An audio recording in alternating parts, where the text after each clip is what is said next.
replay assist, I love it. Yeah. I love it. I'm and I couldn't have been more excited that they folded into replay assist this year. Is somebody being hit out of bounds late? If there's a flag, let's pick it up if it's not the case. Same thing with roughing the passer. Same thing with 15-yard penalties that are so big.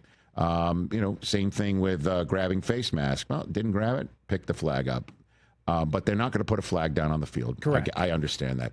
But I do seem to feel like there have been, is a guy out of bounds or not? And you can clearly see guy was inbounds, the flag was thrown, let's pick it up.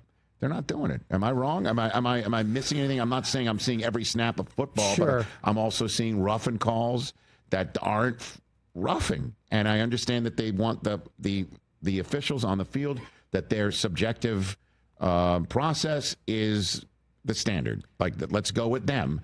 But at what point we're going to have replay assist, have a different subjective look at something and say, pick the flag up? I'm not seeing that yet. Well, I think that's kind of the next iteration of this. With replay assist, they wanted to keep it to the objective elements of the play. So if it's a hit on a quarterback and the referee says it was forcible contact to the head neck, replay can look at whether there was contact to the head neck. And if there wasn't any contact to the head neck area, they can pick up the flag. If there's any contact to the head neck, they can't say, well, it wasn't forcible enough, because then that's the subjective part of the judgment call. Right. So I think that's where some of these roughing the passers, that there was one in the Giants-Cowboys game on, I think maybe in the early in the game that to me wasn't roughing the passer, but it was more the body weight version, and that's not subject to replay assist. Hits at the sideline, it's whether the runner was in or out of bounds. That's objective. And again, still, regardless of saying it's objective, you still have people making these decisions. Correct. And I do want the human element involved. Yes, of course, we all do.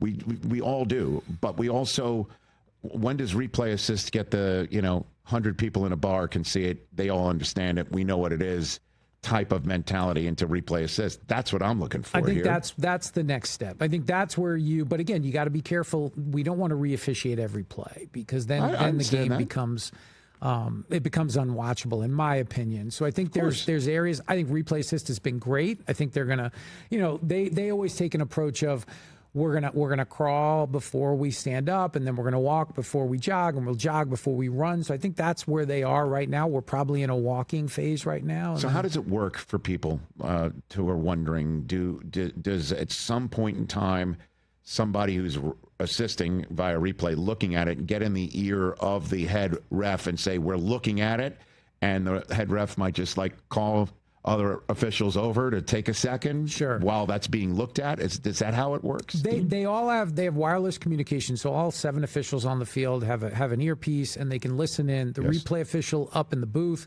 the folks in New York in the command center, yes, sir, they can communicate to the on-field, all 7. So when there is a situation, maybe it's a hit on the quarterback, referee will communicate, I've got roughing the passer, hit to the head neck, replay booth will say, we're looking at it, and either clear it or no, there's no contact to the head neck area, pick up the flag. So it should be seamless. It's communication right away. They have access. They use the Hawkeye system, which you have access. If there's 20 cameras that Fox is using, they have access to all 20. They can immediately pull it up, get the best angle, and communicate that to the on-field crew. Is it possible then, when we're seeing some zebras huddle up and talking, that replay assist is saying, hang on a second, we're looking at it, and it's like the Bull Durham conversation about candlesticks, who's getting candlesticks for the wedding? Like, exactly. Is that potentially what's happening right now? But I think where we've come with replay assist, first year or two, it was like this big secret.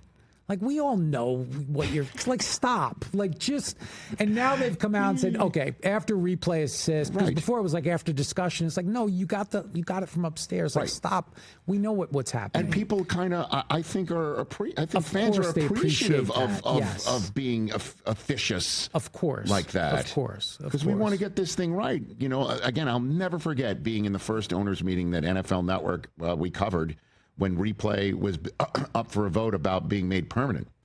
And Charlie Casserly, who I think was running the competition committee at the time. Yeah, he was a co-chair at the time. When he was with the Houston Texans, he basically told the owners, if everybody with their new high-definition TV sets on their walls can see it, we should use it. Yes, You know, absolutely. and so if we're all seeing it at home, we should use it. It's just, again, I would love for it to be used with, sure, like, did a part of the helmet hit a part of the upper body? Maybe, but if that's the case, let's pick the flag up, because that's not roughing. That shouldn't merit 15 yards to potentially give a fresh set of downs or alter the momentum of a drive. And I agree. I think that's where you start. You start with the personal fouls, because those are 15-yard penalties. And the more you can do with that, and the more that you can get those right, I think that's a positive for the game. I think you got to stay away from things like holding and some of the other very, very subjective calls. Hey, man, we saw pass interference was a holy mess. Yeah, it was a mess. When that was made reviewable, and that was a one and done, and coaches stopped challenging for it. Because they never could stick to a consistent standard. It's like, okay, where is the bar? And it seemed to change every week. And so it also comes down to people and who's making those decisions. And do you have a small group of people that can make consistent decisions and apply a consistent standard? Hey, you made it all the way to the end. Thanks for that. Check us out every single day streaming live on Disney Plus and the ESPN app, 12 to 3 Eastern.